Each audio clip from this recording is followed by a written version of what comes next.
Good morning from Panhandle Outdoors, America's only daily outdoor TV show.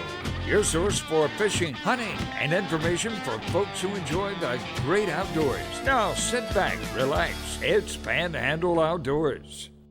Good morning, folks. Welcome to Panhandle Outdoors. I'm Winston Chester. Glad to hear this Friday morning, getting ready to kick off. Looks like a wet weekend, but we're getting ready to have a weekend anyway. Our weather brought to us by Gulf Coast Air Conditioning. Drew Pollard and a hardworking crew up there keeping us cool this summer. We're looking at a high today, 84, and a low 76. Not much temperature change. This has been muggy. Our water temperature is right now 79.3 at the end of the pier, down a degree or two, and that's different currents coming in when the temperature is taken. Our river reading brought to us by Mountain Dew, on the outdoors of Mountain Dew. Let's go to Bluntstown. Right, we're looking at a 5 foot and a little bit of a drop to it. And looking at Choctawhatchee at Caryville, we got a 5.5 and a drop, but don't pay a lot of attention to that because that's going to be changing pretty quick. We're getting all this rain coming in, so the Choctawhatchee River, if you can squeeze in there now, or if it's not too rainy, run up there and fish, maybe a little bit, squeeze it in between all this rain before it starts, building up, because we're going to get a lot of rain, looks like.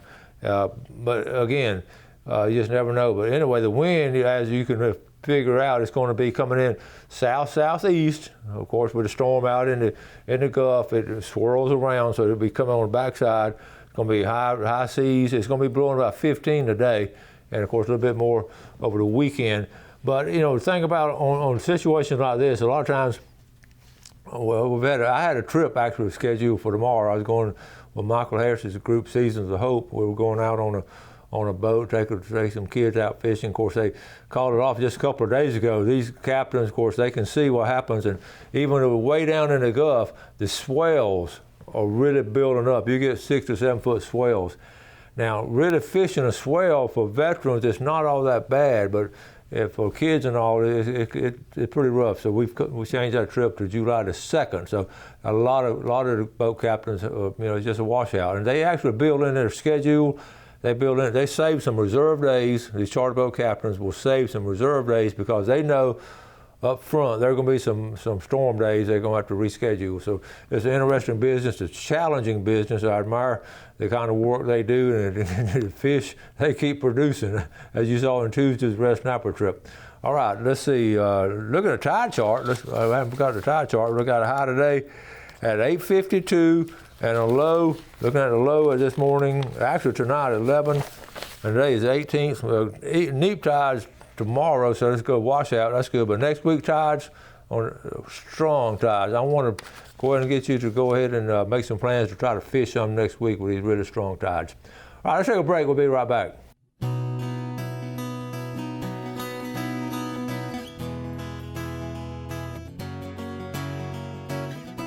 Okay, welcome back. Glad you're with us on this Friday morning. We're going to catch up with some of the pictures. That's the thing about when you show a lot of videos, you get behind on the pictures, but the pictures are still here, and a lot of them were early part of the week or last weekend, but we're going to show them. They just happened here, happened with real people like me and you. So let's start off with Jerry Forehand over here in Parker, born and raised over there. Grandson Aiden's best red snapper on an electric reel with another one caught by Papa Jerry Friday offshore. He's enjoying vacation at Mimi Caroline's. So he's having a good time. That is 2 quality red snappers. So good job, Jerry Forehand. I'm going to get to this story. You think you're looking at a mini Grand Canyon, folks. This is over in Tallahassee. This is Lake Jackson. And it dries up every 12 years, every 20-some years. It's got a pattern to it. It actually sucks into the ground into a sinkhole, and then it fills back up. The biggest bass I ever caught was in this lake. And this is just a fascinating situation. I just want to show you. They've got it restricted now. I'm going to try to go over there and, in fact, I am. I'm going to try to go over and look at it. I've heard about it all my life. Let's go from Lake Jackson in Tallahassee to Alaska, in Seward, Alaska. Okay, this is my buddy Larry Granger. He and his wife went on their 25th anniversary trip and went with some friends of theirs, and they had a ball. This is on my bucket list, Larry. You went before I did. You're younger than I am. Okay, so they're in Seward, Alaska. Look at Larry. Larry, the deputy, he's been with the sheriff's office a long time. and law enforcement. Look at that calm seas, and look at that. Good job, Larry. I know you had fun. And here they are. Ellen on the right. Ellen's all wrapped up. She's cold. She's an assistant principal there at Mosley. And look at that catch of fish. All right, good job, the Grangers and their friends. Billy Grantham sent this, and that's right, take a young'un fishing. And look at that, isn't that a pretty fish? That's a great picture, right out from the boat ramp. Good job, take a young'un fishing. All right, this is our buddy Terry at Blue Water Outriggers. He calls this a swamp slam. Crappie, shellcracker, bluegill. It would have been a grand slam if I caught a warmouth. He caught them on a bet beetle spin shown on clean tape. Folks, those beetle spins, well, if you know anything about fishing, you probably fish with a beetle spin. And look at there. That's right down here in Gulf County. Good job, Terry. Nice fish. My buddy, here's Lester Anderson and son Heath, and they went out. They can select their times. They didn't go last weekend because of the crowd and everything, but they went Monday of this week and caught these fine grouper, and they're good fishermen. Lester grew up over there in Mobile, Alabama, fished Mobile Bay and the Chandelier Island, and a good fisherman. Good job, Heath. This is funny. This is over here in Destin.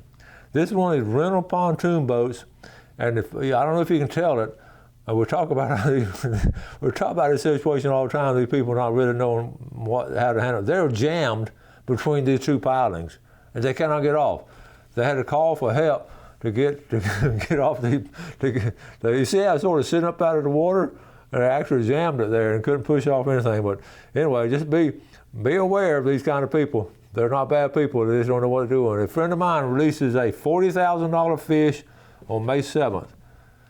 They have registered for 5 years to catch one, 22 days before the tournament starts on 2021. They catch and release it back in, okay. Okay, look here. This fish was tagged, it was caught in West Bay. And there it is right there, they're excited. Here's what happened, on this situation here, let me tell you what happened. Mr. Sowell sent this to me, the Sowell family up there in West Bay, and they watch the show all the time. What had happened, this couple had registered for the 5 previous years, had registered for the CCA Redfish Tag Tournament. And so they know what they're doing, and they register every year. But they caught this fish before this tournament opened. They caught it before Memorial Day. Like 2 weeks before Memorial Day, they caught the tag redfish. So they could have got about a $40,000 boat or truck. So anyway, that fish is in West Bay. Don't worry about running to West Bay, because there's some fish in East Bay, there's fish in St. Joe Bay. It's not, so anyway, that's amazing for that to be caught. Let's see, I'm going to show you one more. My friend Gene Anderson, he's been remodeling a house to flip, so he bought some 2x4 seeds, these popsicle sticks. He's going to put them in the ground and see if they'll grow to 2x4s. And people are getting desperate now with the, okay, let's take a break, and I got some more pictures. I don't have time to show all of them around. Let's take a break, come back and finish up on these pictures.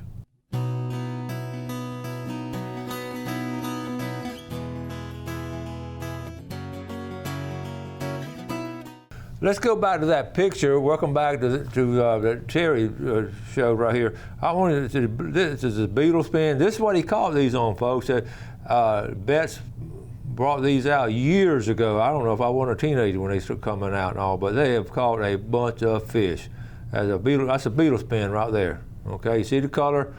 And I don't know if Terry didn't wrap these himself, but that's a good one. Okay, I got some more pictures. Let me get back to finish up on the pictures. We got, let's see, I left off with the wood. Let's go to Randy Sonoda. Well, on the fishing report last week, we said the month of June is well known for tarpon fishing. Randy Sonoda's a guide, but he's watching my show for good advice. So Randy went out. Look, Randy's been on the show before. Great day with Fred and Scott King. And that's really the best way to do it. If you can get in the water and take a picture with them, you really put a relative size on them if you're in the water. Just look around, make sure there's no sharks swimming by, because they will take a chunk out of whichever's closer, the tarpon or your leg. All right, Randy Sonoda, good job. I got a couple more here. Now this is a good story here. Lawrence Sledge, I saw him on the Red Snapper video. We've been friends a very long time, going back to his teenage years. This is Gary White here. Gary White went to Bay High, graduated, 72, 73, and went to work at a railroad at Bayline with some guys, Tony Seaborn, Larry Bruner, Nathaniel Sledge. All those boys worked together, young men, and then they worked together really good. They were fishing all together, and Sledge and Gary still fish a lot. So this gives you these are the biggest ones. That's a full-size ice chest lid right there. Okay. I say they did pretty good. What do you think? I'm gonna tell you where they went too. They went to Iola Landing, Iola. Okay. They don't mind. I've got a tournament coming up June the 26th. Check it out online right here at Gaskin Park. That's where on the video yesterday. That's where we were, Gaskin Park. And okay, that's enough for now. I've got some other stuff I can show you, but we'll get back to that.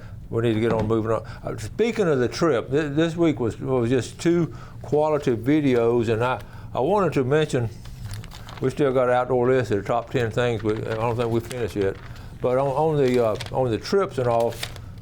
Let's look at Tuesday's video, the Red Snapper trip. I wrote down when you go offshore fishing and you got to fish way down there, and you're reeling and it's the pole's bending and you're getting a little bit tired. But what the words you want to hear is 3 words. I see color. I said when the deckhand usually is over there looking, and when he sees color, that means he sees the fish. Usually circling like this, and when I see color, that means you're close to the finish line. So that phrase, I see color, we were talking about it, Sledge and Richards, and we got to talk about, I see color, looking down, and there it was. So, but you couldn't, you never give a false alarm, but when I see color, that was a big deal.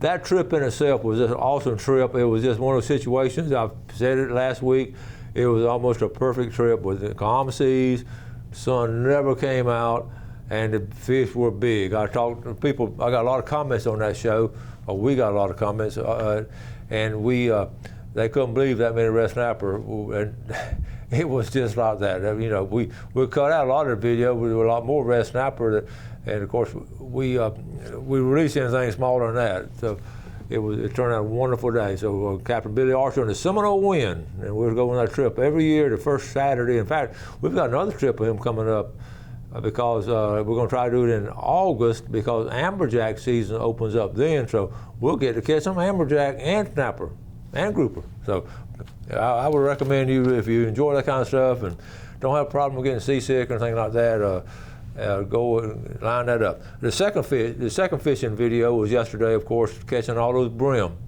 And with my buddy Carl Andrews, and he and Sledge about the same age. That was my first couple of years out of college. I was at Rutherford, and I made some lifelong friendships with those boys because they loved outdoors like I did, and I wish we had outdoor ed back then because we'd have had a great time. But Carl Andrews is just a great guy, and he knows how to fish, he knows how to hunt. You can see by those deer heads they had in his fish camp. Anyway, that particular trip was special because I got to fish with an old friend, a good friend, and we stayed in one spot, and we always use worms in one spot. And I tell you on these fishing reports, when the fish are biting, this is what happens. So that's a great job, Carl. Now, and thank you so much. I got a lot of comments on that. So what we have now, here it is Friday. One thing we got to do is our drawing. Jeff, is our pickle jar in the wheel around? Okay, it's behind me. My clock, it won't stop. Time waits on no one. But I did want to mention the yellow flies again. They are bad. And in fact, I'm on that Howard Creek page, and some folks I know, Brenda and Howard, Brenda Hendricks used to be Mayor of Parker. She and her husband Howard is a good fisherman. He goes down there a lot. And they last Friday, this is how bad the yellow flies were. Last Friday, they drove down for the weekend, drove down to the house, and they said they got out of the car and they were just swarming. In fact, they spent the night there Friday night, got up Saturday morning, came back home because the yellow flies are so bad. I was down there, in fact, that Friday, and I was mowing the yard and everything, and when I stopped the mower and walked over close to the edge of the yard where the woods were, boom. And it was, I've been outdoors all my life, but I don't think I've ever been swarmed like that. I'm talking about just like 100 or something yellow flies just all over. I mean, you couldn't do anything. That's why my buddy Steve Kane up there in Tuloja, he won't go during the month of June. So hopefully they will run the course. But right now the yellow flies are really bad in the river system. But you can go in some certain areas. I asked Terry at Blue Water, he'll walk through some areas not having a problem. And he's got something at Blue Water. He sent me an email. They've got some stuff called gnats away or something like that. He says that works. So I might make a special trip to Blue Water by that. I'm not a big, sprayer kind of guy. But at this time of year with yellow flies on the creek, it's like that. So anyway, here we go. Let's do some trawling. If you can't go fishing, and go to the fish market and get some fresh fish. And the winner, Los Angeles, I'm gonna eat their lunch today. Okay, here we go. The winner of the $25 all the way from Fountain, Bella Melvin, $25 to Los Angeles. Minta and Matt Harbison, the owners, and they're outdoor people. The second winner, all the way from the New Hope community up there, Amy Deal, up there in New Hope. All right, Amy, those are two winners right there. Coming in from Fountain, New Hope. Okay, the winner of the $20 gift certificate from Bonifay, Gene Vaughn. Okay, and the winner of the big red snapper, you see them. Now the snapper fillet like $19.95 a pound now. I was checking on that the other day. Jason Lingelfelter, obviously from here. I didn't put where he's from, so if I don't put where he's from right in this area here. So here's the winner: Bella Melvin Fountain, Amy Deal, New Hope, Gene Vaughn, Bonifay, and Jason Lingelfelter. All right, good group right there. So what we're going to do, we're going to take our break, come back with our famous Friday fishing report.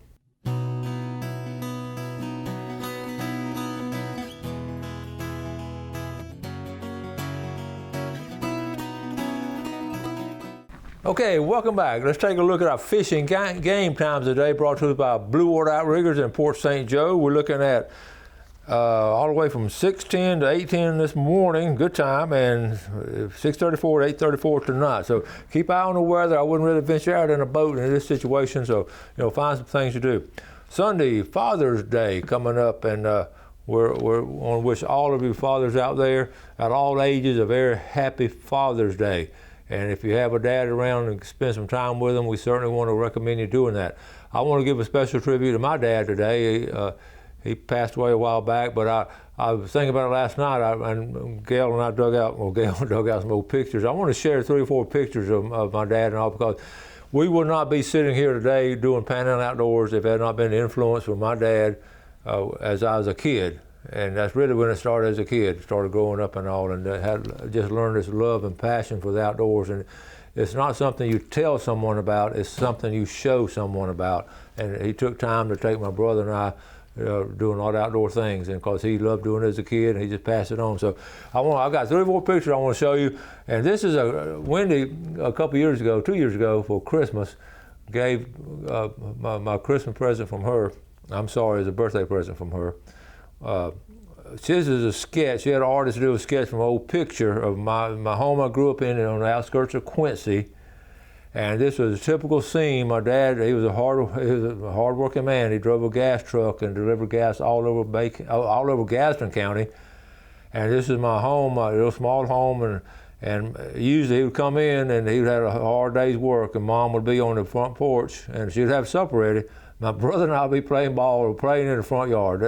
So when they had this sketch done for us, it's a very special sketch because it brings back a lot of memories how hard my dad worked at, how much he loved the outdoors and all. And my mom was always, you could always say they loved each other, but he was glad to see them when they came in. So I thought it was a good sketch there. And just a couple of pictures. This is my dad and his twin sister as a young man. Okay, and they grew up down there in the woods. And this is my dad and mom. This is my kids, Wendy on the left and Chip. And this was one Christmas morning, and we always enjoy doing Christmas with them. And there's my dad there and my mom. And my dad there, he's just chilling.